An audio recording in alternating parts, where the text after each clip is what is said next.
Gold में invest करना है तो इस वीडियो को ना एंड तक देख लेना, नहीं तो लाखों का नुकसान हो जाएगा, बहुत सारा घाटा हो जाएगा। इसलिए हमें वीडियो को सेव कर लेना है और हाँ, शेयर भी करना है हर उस जन के साथ जो गोल्ड में इन्वेस्ट करने के बारे में सोच रहा है। फिजिकल गोल्ड की इन्वेस्टमेंट में हमेशा से मना करता आया हूं, बिकॉज फिजिकल गोल्ड ना कभी भी प्योर फॉर्मेट में नहीं मिल पाता है और हमेशा 10 से 15% का घाटा होता ही होता है जब भी आप उसको बेचोगे।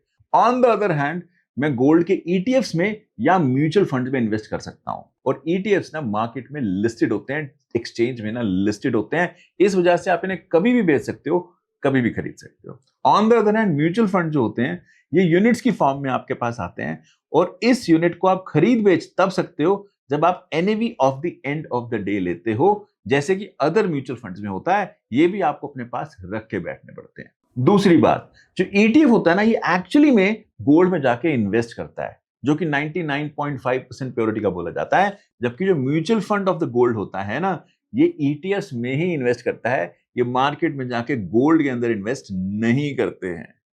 तीसरी इंपॉर्टेंट बात, जब आप ईटीएफ को खरीदते या बेचते हो तो अप्रोक्सीमेटली जो आपको चार्ज होता है वो 0.1 to 0.2% के बीच में आता है। कम ब्रोकरेज होती है, कम चार्जेस होते हैं ईटीएफ के अंदर। जबकि म्यूचुअल फंड को अगर आप बेचते हो तो ईटीएफ का तो वो चार्ज लेता ही है, 0.1 या 0.2% तो वो लेगा ही लेगा। उसके ऊपर वो अपने चार्जेस भी जोड़ लेते हैं और वो आपसे वो लेते हैं। चौथी जो कि बहुत ही इंपॉर्टेंट चीज है वो ये कि अगर ईटीएफ को आपने होल्ड कर लिया ना 1 साल से ज्यादा, तो आपका वो लॉन्ग टर्म कैपिटल गेन होगा जब आप बेचोगे और आपको सिर्फ 12.5% टैक्स देना पड़ेगा।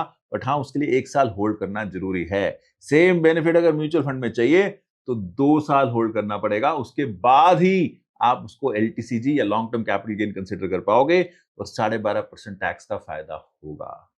बात समझ में आती है? रॉ गोल्ड तो बिल्कुल ही नहीं, ईटीएफ और म्यूचुअल फंड में ईटीएफ बेटर है। Subscribe Pankaj Dhingra for more such videos.